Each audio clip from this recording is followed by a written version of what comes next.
Hello दोस्तों, मैं हूं राकेश कुमार और आज की वीडियो लेक्चर में पढ़ेंगे अपन DNA packaging and nucleosome model.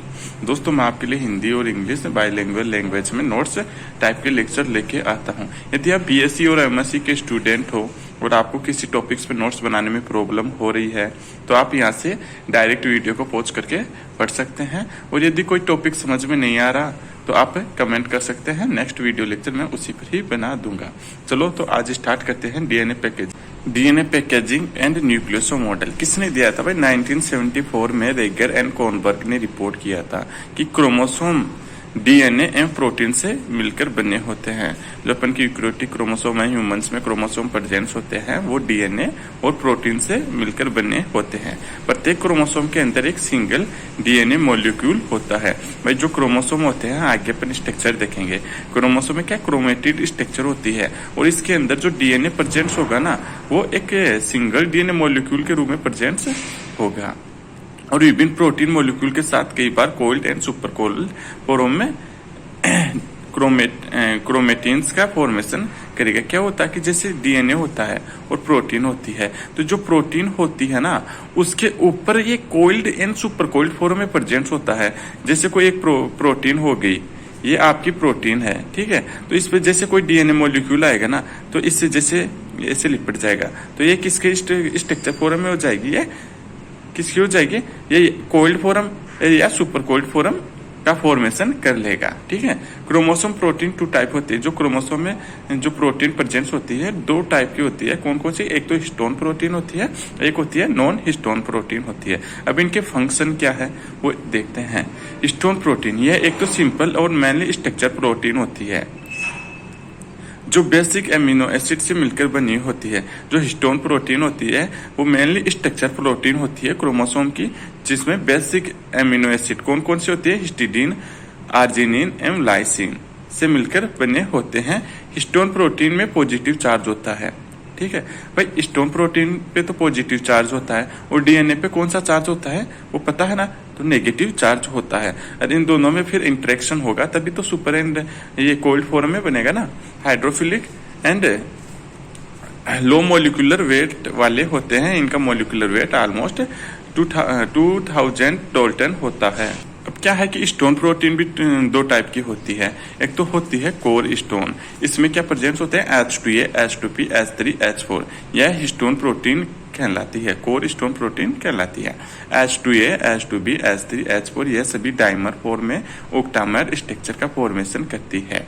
DNA के इन 2 चक्रों में 166 बेस पेयर प्रेजेंस होते हैं। अब देखना कि क्या होता है। जैसे कि ये आपकी H2 ये है, तो ये क्या 2 की फॉर्म में प्रेजेंस होगी, प्रत्येक 2 का फॉर्म में होगा ना, तो ये टोटल 4 है, तो ये क्या ऑक्टामर का फॉर्मेशन कर लेगी, ठीक है।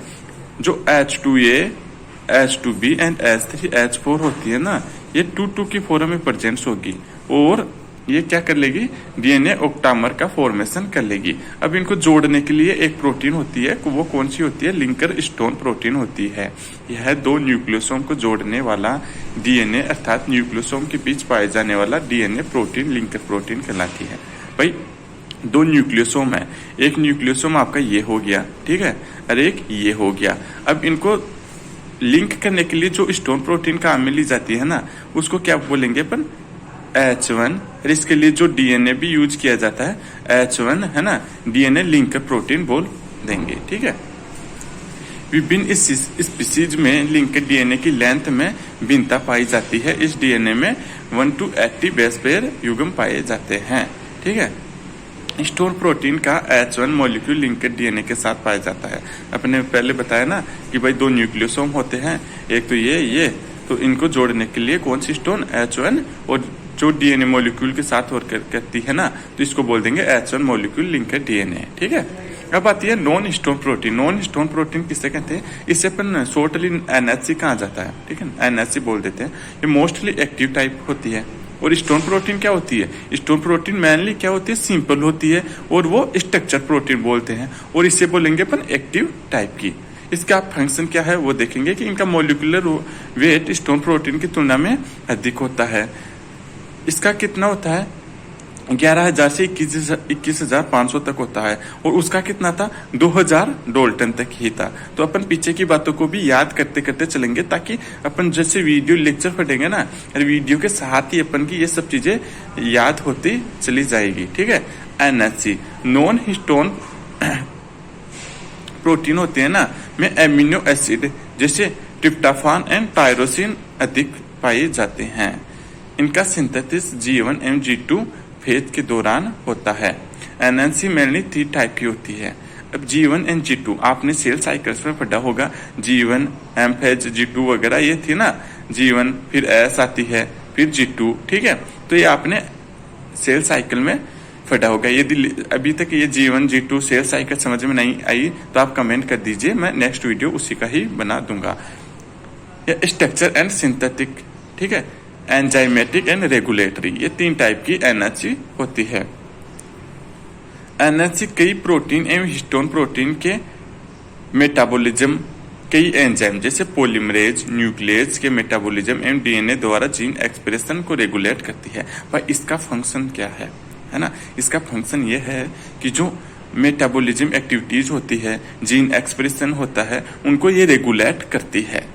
कौन सी? NSC non stone protein. और स्टोन प्रोटीन का फंक्शन क्या है? स्टोन प्रोटीन होते हैं जो न्यूक्लियोसोम मॉडल होता है, वो डीएनए के पैकेजिंग में वर्क करती है। आइए तो अपन जान लेते हैं अपन न्यूक्लियोसोम मॉडल क्या है। न्यूक्लियोसोम यूकैरियोटिक सेल्स के न्यूक्लियस में पाए जाते हैं। पहली बात तो जो न्यूक्लियोसोम होता है ना, वो कहाँ पाया जाता है? जो यूकैरियोटिक सेल होती है, यूकैरियोटिक सेल के अंदर जो न्यूक्लियस होता है, न्यूक्लियस के अंदर न्यूक्लियोसोम प्रेजेंट होता है। ठीक है, याद रखिए कहाँ पाया जाता है? जो यूकैरियोटिक सेल होती है उसके न्यूक्लियस होता है, और न्यूक्लियोसोम के अंदर न्यूक्लियोसोम पाया जाता है। ठीक है, यह क्रोमोसोम में डीएनए पैकेजिंग की बेसिक यूनिट होती है। न्यूक्लियोसोम को अपन डीएनए पैकेजिंग की बेसिक यूनिट बोलेंगे। यह क्रोमेटिन थ्रेड में न्यूक्लियोसोम की कई रिपीटेड, न्यूक्लियोसोम में डीएनए हिस्टोन ऑक्टामर के चारों ओर कुंडलन बनाता है। इसमें लगभग डीएनए के 200 बेस पेयर प्रेजेंट होते हैं। क्या होता है कि जो डीएनए है ना, इसमें न्यूक्लियोसोम होता है, न्यूक्लियोसोम में क्या रिपीटेड यूनिट बनाते हैं, और इसमें कितना प्रेजेंट होगा? 200 बेस पे प्रेजेंट होगा। एक ऑक्टामर के अंदर H2A, H2B, H3 and H4 के दो मॉलिक्यूल प्रेजेंट होते हैं। ये बताया था मैंने भाई, H2A, H2B, H3, H4 ये चारों प्रोटीन मिलकर 2 की फॉर्म में प्रेजेंट होगी, और एक ऑक्टामर का फॉर्मेशन कर लेंगे। अब ये ऑक्टामर का फॉर्मेशन कर लेंगे ना, अब इसके अब ये देखेंगे H2A, H2B, H3 and H4 ये सभी क्या ऑक्टामर का फॉर्मेशन करेंगे, क्योंकि 2 के फॉर्म में प्रेजेंट होकर। ठीक है, अब इसके चारों ओर जो ये डीएनए है ना, ये कोल्ड फॉर्म में प्रेजेंट होगा। इसका एक जो घुमाव होगा ना, कितना होगा? 1 से ही 3/4।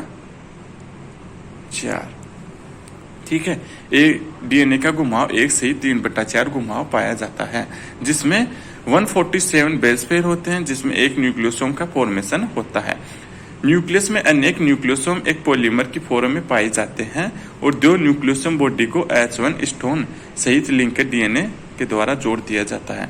अब जैसे ये है ना, अब इन दोनों न्यूक्लियोसोम को जोड़ेंगे किससे? H1 स्टोन प्रोटीन से। ठीक है, क्रोमेटिन में एक हेलिक्स में 6 न्यूक्लियोसोम होते हैं। जो क्रोमेटिन होता है ना, उसमें डीएनए का एक हेलिक्स प्रेजेंट होता है, उसमें 6 न्यूक्लियोसोम प्रेजेंट होंगे, जिन्हें फिंच एंड किंग ने देखा था। आइए तो अपन जान लेते हैं कि DNA coiled and super coiled form कैसे बनाता है, इसका डायमीटर कितना होता है। जैसे डीएनए स्टार्टिंग में short region of DNA double helix के फॉर्म में रहता है ना, एक स्टैंड के फॉर्म में रहता है ना, तो उसका डायमीटर होता है 2 नैनोमीटर। और जब ये होता है beads on a string form a chromatin, एक बीट्स लाइक स्ट्रक्चर, बिंदु लाइक स्ट्रक्चर में कन्वर्ट हो जाता है ना, तो इसका डायमीटर 11 नैनोमीटर हो जाता है। और 30 nanometer chromatin fibre of packed nucleosome, जब क्रोमेटिन फाइबर न्यूक्लियोसोम की फॉर्म में पैक्ड हो जाते हैं, तो उससे अपन एक तो सोलेनोइड फॉर्म बोलेंगे। ठीक है, और उसका डायमीटर होता है 30 नैनोमीटर। अब आगे चलकर क्या करेगा, ये थी है ना 300 nanometer section of chromosome in a extend form में प्रेजेंट होगा, कि अपन डीएनए की एक्सटेंड फॉर्म का सेक्शन देखेंगे। अब आगे जाके कंडेंस हो जाएगा क्रोमोसोम, और ये एक्सटी और आगे जाके 1400 नैनोमीटर का जो इंटायर माइटोटिक क्रोमोसोम का फॉर्मेशन कर लेगा। और अपन देख लेते हैं कि ये एक क्रोमोसोम है, ठीक है। ये क्रोमोसोम का सेंट्रोमियर है, ये क्रोमेटिड्स है। अब इन्हें सिस्टर और नॉन सिस्टर क्रोमेटिड्स में भी डिवाइड किया जा सकता है। अब क्रोमोसोम की स्ट्रक्चर में देखेंगे ना, तो बाहर की स्ट्रक्चर को अपन पेलिकल बोल सकते हैं, अंदर मैट्रिक्स प्रेजेंट होता है, और यहाँ पे ऐसे प्रेजेंट होता है, ठीक है। ये सिंगल डीएनए मॉलिक्यूल है, और ये यहाँ पे क्या हो गया, सेंट्रोमियर। अब ऐसे मतलब आगे जैसे स्ट्रक्चर क्रोमोसोम की स्ट्रक्चर की स्टडी करेंगे ना, तो इसमें यहाँ पर क्या पाया जाएगा, एक और सेंट्रोमियर पाया जाएगा, जिसे सेकेंडरी कंस्ट्रक्शन बोलेंगे, और इसके आगे का डीएनए जो सैटेलाइट डीएनए बोल देंगे, ठीक है। तो स्ट्रक्चर ऑफ क्रोमोसोम पढ़ना है ना, तो नेक्स्ट वीडियो में इस सिखाई बना दूंगा। अब इसका अपन भाई डीएनए पैकेजिंग क्यों करते हैं, इसके फंक्शन के बारे में जानते हैं। अब डीएनए पैकेजिंग का जो फंक्शन क्यों है, क्या है, वो देखते हैं। सोलेनोइड फॉर्म डीएनए को पैक्ड फॉर्म में रखती है, जिससे वह न्यूक्लियसों में फिट हो जाता है। जो सोलेनोइड फॉर्म होता है ना डीएनए, अब आपको पता है कि डीएनए ह्यूमन में डीएनए कितना लेंथी और कितना लंबा होता है। तो एक अपन छोटे से न्यूक्लियस में तो फिट नहीं कर सकते ना, तो इसके लिए क्या होता है कि डीएनए एक अपने आप को कोइल्ड फॉर्म में बना लेगा और न्यूक्लियस में फिट हो जाएगा। मेमेलियन सेल्स में न्यूक्लियस का डायमीटर 6 माइक्रोन मीटर होता है, जिससे 2 मीटर लंबे डीएनए को पैक करके रखने के लिए इसे 14 गुना छोटी साइज में किया जाता है। आपको पता है कि जो मेमेलियन सेल होती है उसके डीएनए की लेंथ होती है 2 मीटर और उसका डायमीटर होता है 6 माइक्रोमीटर होता है। तो इतने लंबे डीएनए को एक छोटे से न्यूक्लियस में फिट करने के लिए क्या किया जाएगा कि डीएनए खुद को कोल्ड फॉर्म में फॉर्मेशन कर लेगा, तो वो आसानी से न्यूक्लियस में फिट हो जाएगा। सोलेनाइड फॉर्म में डीएनए का रेप्लिकेशन एंड ट्रांसक्रिप्शन नहीं होता है। एक और बात, इसको डीएनए की पैकेजिंग इसलिए भी की जाती है कि अब डीएनए, और एक और बात कि सोलेनोइड फॉर्म में क्या होता है कि जो डीएनए का रेप्लिकेशन और ट्रांसक्रिप्शन नहीं होगा। तो दोस्तों, आज का वीडियो लेक्चर कैसा लगा, अच्छा लगा तो लाइक एंड सब्सक्राइब जरूर करें और अपने फ्रेंड्स को भी शेयर करें ताकि उनको ये प्रॉब्लम ना हो। Thank you. जय हिंद दोस्तों।